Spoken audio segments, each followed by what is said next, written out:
Hello குட்டீஸ், எல்லாரும் எப்படி இருக்கீங்க? நல்லா இருக்கீங்களா? இதுதான் நம்மளோட 7th வீக். இன்னைக்கு என்ன ஸ்டோரி பார்க்க போகிறோன்னு பார்த்துடலாமா? இயேசுவின் முதல் அற்புதம். இப்போ வாங்க ஸ்டோரிக்குள்ளே போகலாம். ஒரு நாள் கானா ஊர் திருமணத்தில், அதாவது கானா ஊரோட மேரேஜ் ஃபங்க்ஷன் ஒன்று இருந்துச்சான். அதுக்கு ஜீசஸோட அம்மா, அதாவது மேரி, மாதம்மான்னு சொல்லுவாங்க. மாதம்மா யாருக்கெல்லாம் பிடிக்கும்? அவங்கள தான் இன்வைட் பண்ணியிருந்தாங்களாம். அவங்களையும் ஜீசஸோட சீஷர்களையும் இன்வைட் பண்ணியிருந்தாங்களாம். ஏசப்பா சீஷர்களையும் கூட்டிட்டு அந்த கல்யாணத்துக்கு போயிருந்தாராம்.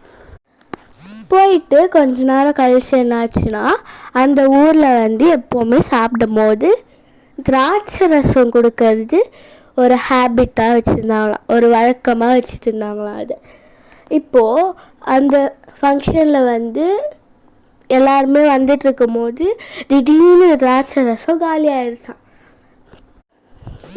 ஆகிடுச்சின்னு அந்த ஃபங்க்ஷன் நடத்துகிறவங்க மாதம்மாக்கிட்ட சொன்னாங்களாம், இந்த மாதிரி திராட்சை ரசம் காலி ஆயிடுச்சு அப்படின்னு. மாதம்மா கேட்குற அப்படின்னு சொல்லிட்டு ஏசப்பா கிட்ட போனாங்களாம். ஏசப்பா கிட்ட போயிட்டு இந்த மாதிரி கேட்டாங்களாம், திராட்சை ரசம் காலி ஆயிடுச்சா அப்படின்னு சொன்னதுக்கு ஏசப்பா ஸ்திரியே, உனக்கும் எனக்கும் என்ன அப்படின்னு கேட்டுட்டு, இன்னும் என் வேலை வரலை அப்படின்னாராம். அதாவது இன்னும் என் வேலை வரவில்லை அப்படின்னு சொன்னாராம். சொன்னதுக்கு மாதம்மா அங்கே வேலை செய்கிறவங்களை கூப்பிட்டுட்டு அவர் என்ன சொல்கிறாரோ அதே மாதிரி செய்யுங்க அப்படின்னு சொன்னாராம். அதுக்கு வேலைக்காரங்களும் மதித்து வந்தாங்களாம். வந்துட்டு என்ன செய்யணும்னு கேட்டதுக்கு ஏசப்பா அங்கே ஒரு சில கற்சாடைகள் இருந்துச்சான். கற்சாடைகள்னால் பாட் மாதிரி வச்சுக்கோங்க, அதை தண்ணி ஃபுல்லாக நிரப்புங்க அப்படின்னு சொன்னார். அந்த கற்சாடைகள் வேலை செய்கிறவங்களும் ஏசப்பாவுக்கு மறுப்பு தெரிவிக்காமல் மதித்து அவர் சொன்னதை செஞ்சாங்களாம். ஃபுல்லாக எல்லாத்தையும் நிரப்பினதுக்கப்புறம் ஏசப்பா கிட்டே எடுத்துகிட்டு போனாங்களாம். ஏசப்பா அதை ப்ரேயர் பண்ணி அவர் இதை எடுத்துகிட்டு போய் கேட்ரிங் சர்வீஸ், அதாவது அங்கே சாப்பாடு பரிமாறுவாங்கள்ல, அவங்கக்கிட்ட கொடுங்க அப்படின்னு சொன்னாங்களாம். யாருக்கெல்லாம் கேட்ரிங் சர்வீஸ்னால் தெரியும்? நம்ம ஃபங்க்ஷன் போகும்போது நம்மளுக்கு ஃபுட் சர்வ் பண்ணுவாங்கள்ல, அவங்க தான் கேட்ரிங் சர்வீஸ். அவங்கக்கிட்ட எடுத்துகிட்டு போய் கொடுங்கன்னு சொன்னதும் வேலைக்காரங்களும் எடுத்துகிட்டு போய் கொடுத்தாங்களாம். ஆனால் இப்போ வேலைக்காரங்களுக்கு ஏசப்பா தான் அது செஞ்சாருன்னு தெரியும்ல, ஆனால் கேட்ரிங் சர்வீஸ்க்கு தெரியாது.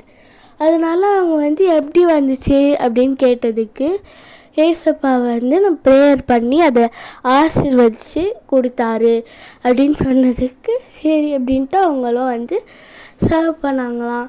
சர்வ் பண்ணதுக்கப்புறம் மக்கள் எல்லாருமே கேட்டாங்களாம், ஃபஸ்ட்டு கொடுக்கறது தானே எப்போவுமே டேஸ்ட்டாக இருக்கும், ஏன்னா ஃபஸ்ட்டு கொடுத்தாங்கல்ல, கொஞ்சம் கொடுத்ததுக்கப்புறம் தானே காலி ஆயிடுச்சு, ஃபஸ்ட்டு கொடுத்தது விட இதுதான் சூப்பராக இருக்குது, எப்போவுமே ஃபஸ்ட்டு தானே நல்லாயிருக்கும், நீங்கள் என்ன இப்போ நல்லதாக கொடுக்குறீங்க அப்படின்னதுக்கு அந்த மக்கள்கிட்டலாம் சொன்னாராம், இந்த மாதிரி ஏசப்பா ஆசீர்வதித்து ப்ரேயர் பண்ணி இதை அவர் மாற்றினார், புனிதமாக மாற்றினார், திராட்சை ரசமாக மாற்றினாருன்னு சொன்னதுக்கு அவங்களாம் சந்தோஷமானாங்களாம்.